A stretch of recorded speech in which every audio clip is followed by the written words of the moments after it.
오늘 우리에게 주신 하나님 말씀은 신약성경 사도행전 1장 1절부터 11절까지의 말씀입니다.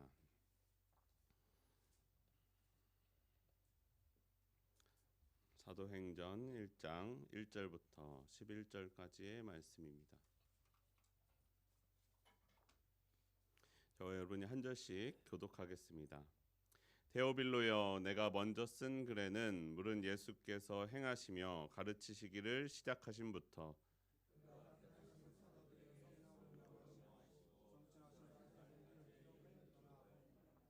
그가 고난 받으신 후에 또한 그들에게 확실한 많은 증거로 친히 살아계심을 나타내사 40일 동안 그들에게 보이시며 하나님 나라의 일을 말씀하시니라.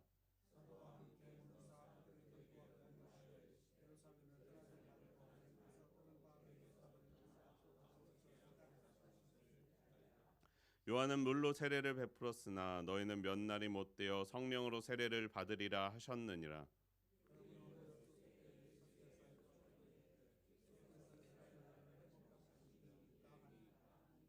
이르시되 때와 시기는 아버지께서 자기의 권한에 두셨으니 너희가 알 바 아니요 오직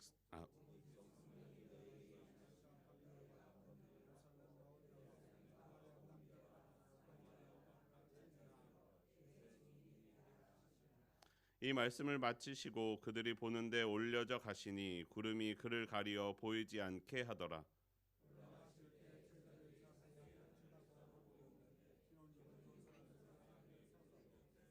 11절 함께 읽겠습니다. 이르되 갈릴리 사람들아 어찌하여 서서 하늘을 쳐다보느냐 너희 가운데서 하늘로 올려지신 이 예수는 하늘로 가심을 본 그대로 오시리라 하였느니라. 아멘. 오늘도 이 시간 기도하기 위해 나온 여러분 환영하고 축복합니다. 우리의 한 달의 시작이 기도로 시작하는 시간이 되기를 원합니다. 우리 한 달 동안 하나님이 함께 해주시기를 기대하시며 우리의 삶과 나의 생각이 하나님의 생각으로 변화되는 시간이 되기를 소원합니다. 우리는 다음을 생각하며 기록을 남깁니다. 글을 쓰는 것은 내가 쓴 글을 다음에 누군가가 읽어줄 것을 기대하기 때문입니다. 다음 세대에게 역사적인 교훈을 주기 위하여 역사의 기록을 남기고 후임자에게 일의 진행을 알려주기 위하여 인수인계 서류를 만들기도 합니다. 초대교회에는 본래 예수님이 곧 다시 오실 것이라고 생각했기 때문에 예수님에 관한 이야기를 남길 필요성을 느끼지 못했습니다. 예수님을 만난 사람들이 그저 입으로만 전했을 뿐입니다. 그런데 그 예수님의 다시 오심, 예수님의 재림이 늦추어졌습니다. 6절에서 나오는 주께서 이스라엘 나라를 회복하심이 이때니까 라는 이 질문은 초대교회의 모든 사람들의 질문이었을 것입니다. 초대교회 사람들은 종말과 새 시대 사회를 사는 사람들이었습니다. 그 사람들 가운데 다시 예수님의 명령을 되새길 필요가 있었습니다. 예수님은 다시 살아나셔서 많은 증거로 그 살아나심을 나타내셨습니다. 사람들에게 보이셨고 하나님 나라의 일을 말씀하셨습니다. 그리고 사도들과 함께 있을 때에 분부하셨습니다. 사도행전 1장 4절과 5절 말씀 우리 함께 한 목소리로 읽도록 하겠습니다. 사도와 함께 모이사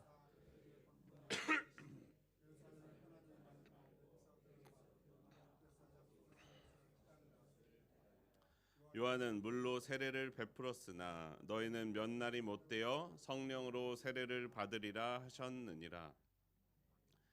당시 제자들도 그렇고 오늘날 우리에게도 성령의 충만함이 필요합니다. 우리 기독교는 각 사람의 능력으로 나의 능력으로 움직이는 공동체가 아닙니다. 성령을 능력으로 움직이는 공동체입니다. 흔히 사도행전을 성령행전이라고 말하기도 합니다. 성령께서 역사하시는 일들이 많이 일어났기 때문입니다. 그런데 성경에서 나오는 모든 일들은 성령이 행하신 일, 그렇기 때문에 성경 전체가 성령 행전입니다. 우리 그리스도인들도 성령의 능력으로 살아야 합니다. 그래서 예수님은 성령을 보내주시기로 약속하셨습니다. 그런데 성령을 보내주시기 전에 예수님께서 그에 앞서서 말씀하십니다. 예루살렘을 떠나지 말아라. 예수님께서 붙잡혀 가신 후에 제자들은 다 흩어져 각자의 삶의 자리로 돌아갔습니다. 대부분 갈릴리 지방 사람들이었습니다. 그래서 그들은 고향으로 돌아갔는데 그곳에서 부활하신 예수님을 만나게 됩니다. 예수님이 예루살렘으로 가라라고 하시는데 제자들이 예루살렘으로 가고 싶었을까요? 아마 그러고 싶지 않았을 것입니다. 예루살렘은 예수님이 가셨다가 돌아가셨던 곳이 아니었습니까?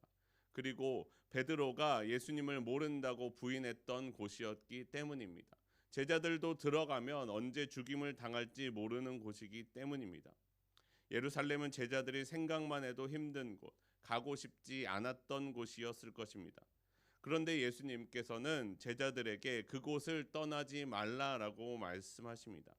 아버지께서 약속하신 것을 받을 때까지 기다리라라고 말씀하십니다. 예루살렘 그곳은 제자들에게 훈련의 자리였습니다. 고난의 자리이면서 훈련의 자리입니다. 성경은 흔히 훈련의 자리로 나오는 곳은 광야입니다. 광야는 많은 시간 동안 건조한 흙바닥밖에 만날 수 없는 곳입니다. 그곳은 하루라도 하나님께서 도우시지 않으면 살 수 없는 땅입니다. 매일 하나님과 동행하는 것을 배우는 자리입니다. 제자들에게는 예루살렘도 하나님이 지키시지 않으면 언제 로마 군인과 대제사장 일당들에게 잡혀갈지 모르는 두려움에 떨면서 하나님의 도우심을 구해야만 하는 자리였습니다. 예수님은 제자들에게 그곳을 떠나지 말라라고 말씀하십니다. 하지만 우리는 기억해야 됩니다. 우리는 평생 광야에 머무르지 않습니다. 평생 훈련만 하고 있지 않습니다. 여러분, 우리가 훈련을 하는 이유는 무엇입니까? 훈련은 실전을 위함입니다. 그리스도인의 실전은 성령의 능력으로 살아가는 것입니다. 하나님은 영원히 광야에 머무르라, 예루살렘에 머무르라고 말씀하시지 않습니다. 때가 되면 그곳을 떠나라라고 말씀하십니다. 모세는 광야 생활 후에 애굽으로 들어갔습니다. 이스라엘 백성은 광야 생활 후에 약속의 땅 가나안으로 들어갔습니다. 세례 요한은 헤롯 왕에게로, 그리고 예수님은 광야에서 40일을 보내신 후에 공생애를 시작하셨습니다. 사랑하는 성도 여러분, 우리가 예수님이 보내주신 성령으로 충만한 삶을 살기를 원합니다. 우리가 언제나 주님과 동행하는 삶을 살기를 원합니다. 그리고 그 성령으로 우리의 실전의 삶을 살아가기를 원합니다. 이 죄악된 세상 가운데에서 그리스도인의 정체성을 지키며 하나님의 성령과 함께 이 땅을 살아가는 우리의 삶이 되기를 원합니다. 제자들이 모였고 예수님이 그곳에서 함께 하셨습니다. 그리고 아무도 묻지 않았지만 모두가 궁금했을 그 질문을 예수님께 누군가 질문하였습니다. 주께서 이스라엘 나라를 회복하심이 이때입니까? 예수님이 그에 대하여 말씀하십니다. 사도행전 1장 7절과 8절 말씀입니다. 7절과 8절 우리 함께 한 목소리로 읽겠습니다.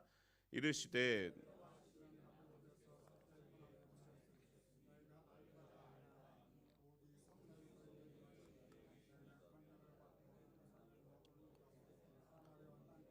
사마리아와 땅 끝까지 이르러 내 증인이 되리라 하시니라. 아멘.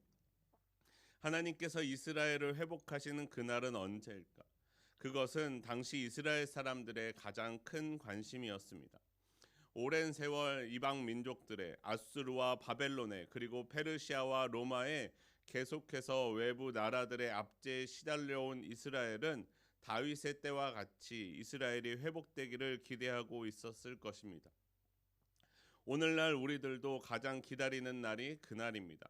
예수님께서 다시 오시는 그날, 이 죄악된 세상을 하나님께서 처음 만드셨던 그때와 같이 정결하게 하시는 그날, 새 하늘과 새 땅으로 변화되어 하나님과 예수님과 함께 영원히 살기를 바라는 그날이 오기를 바라는 것이 오늘날 그리스도인의 삶입니다.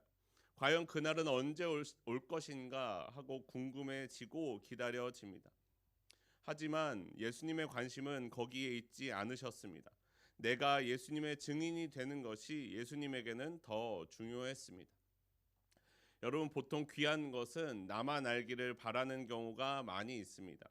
누군가 여러분에게 전화를 해서 좋은 투자처가 있습니다. 이 주식과 이 물건을 사두시면 분명히 대박이 날 것입니다 라고 누군가 여러분에게 전화를 해서 알려주신다면 여러분 대부분 사기입니다. 왜냐하면 그것이 진짜라면, 진짜 그렇게 될 것이라면 그 사람은 어떻게든 돈을 끌어모아서 자기가 구입을 하고 자기가 이익을 보려고 했을 것이기 때문입니다. 그런데 여러분, 미국 속담에 이런 말이 있다고 합니다. 정말로 귀한 것은 모두 공짜이다. 공기도 그렇고 태양도 그렇습니다. 사랑도 그렇고 미소도 그렇습니다. 우리를 참되게 채워줄 수 있는 것은 사실 공짜입니다. 아무리 퍼주어도 떨어지지 않는 것, 그것이 바로 정말로 참된 것입니다. 예수님은 이 복음을 사람들에게 전해주라라고 말씀하십니다. 그 증인이 되라라고 말씀하십니다. 사람들의 영혼을 채워줄 복음, 죄악 가운데서 건져줄 복음을 전하라라고 말씀하십니다.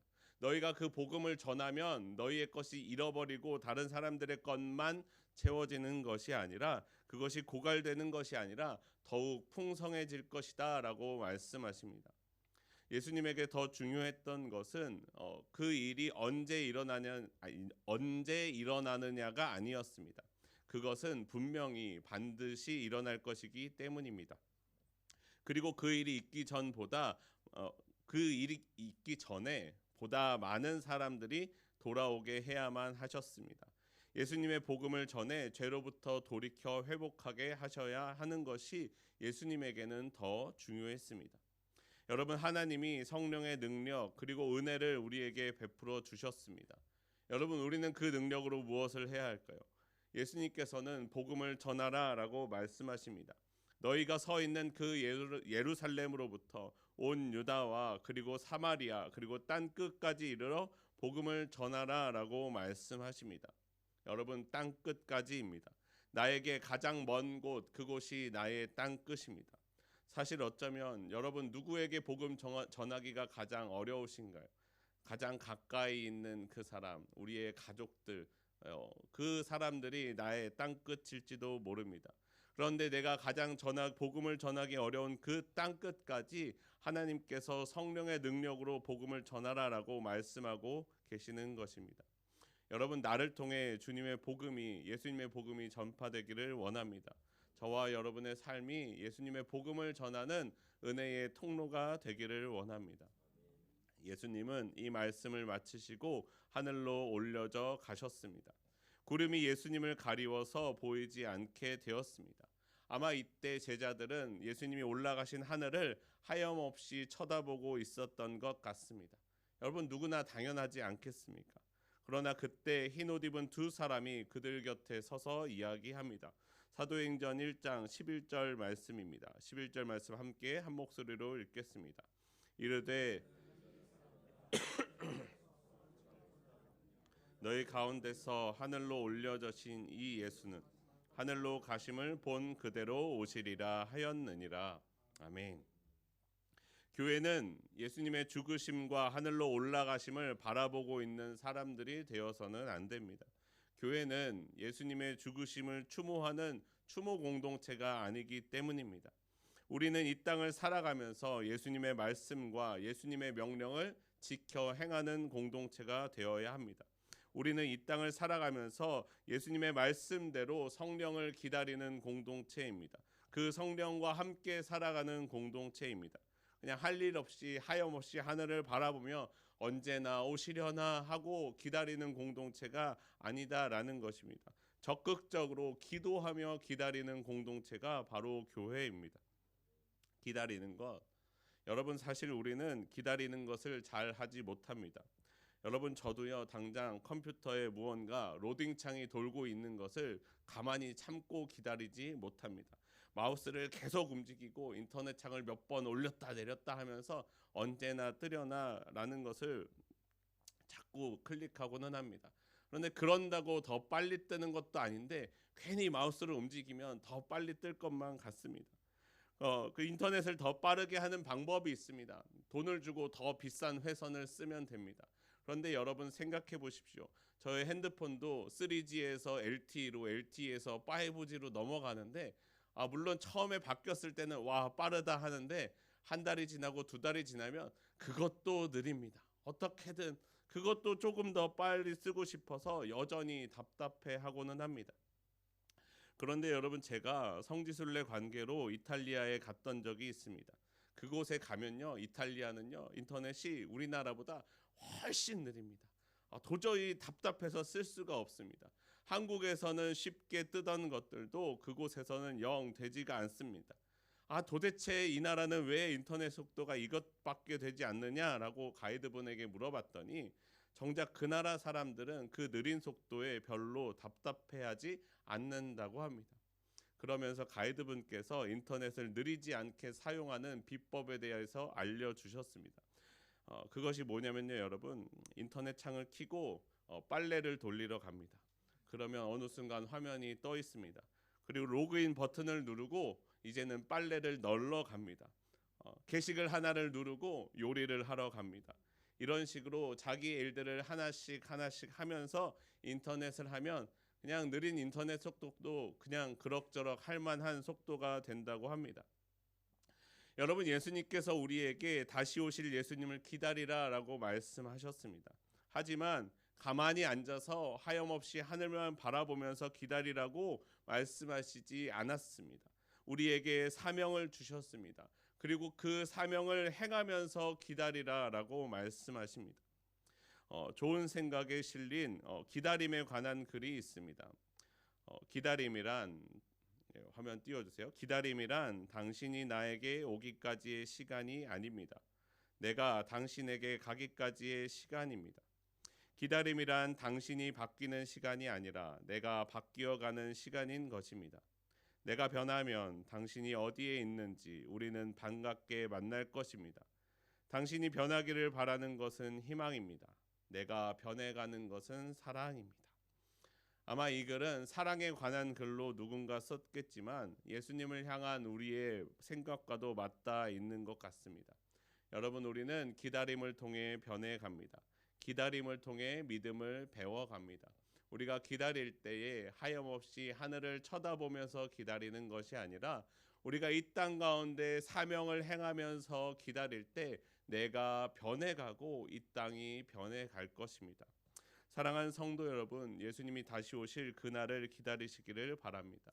하염없이 언제 오시려나라고 기다리는 것이 아니라 내 할 일들을 행하며 내게 주어진 사명들을 행하며 그 언젠가 반드시 오실 하나님을 기다리는 저와 여러분의 삶이 되기를 원합니다. 그때의 내 삶이 믿음 없음에서 믿음 있음으로, 성령 없음에서 성령 있음으로 변화해 갈 것입니다.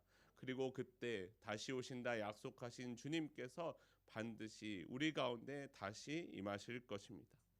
우리 함께 기도하겠습니다. 하나님, 내가 주님의 다시 오심을 기다립니다. 이 땅 가운데 임하셔서 나를 바꾸시고 이 땅을 새롭게 하실 주님을 기다립니다. 그러나 내가 하염없이 하늘만 쳐다보며 가만히 있는 것이 아니라 주님께서 내게 맡기신 사명대로 살아가는 주의 자녀가 되게 하여 주시옵소서. 이 땅 가운데 주님께서 주신 사명대로 내가 복음을 가장 전하기 어려운 땅 끝까지 복음을 전하며 은혜의 통로, 축복의 통로가 되는 주의 자녀가 되게 하여 주시옵소서. 아버지 하나님, 이번 5월 한 달도 주님께서 함께 하실 것을 기대하며 기도합니다. 주여, 우리 가운데 역사하사 내 삶이 주님의 삶으로, 내 삶이 내 뜻이 주님의 뜻으로 변화해가는 시간이 되게 하여 주시옵소서. 오늘도 내 삶 가운데 역사하사 함께하여 주시옵소서. 우리 주 예수 그리스도 이름으로 기도합니다. 아멘.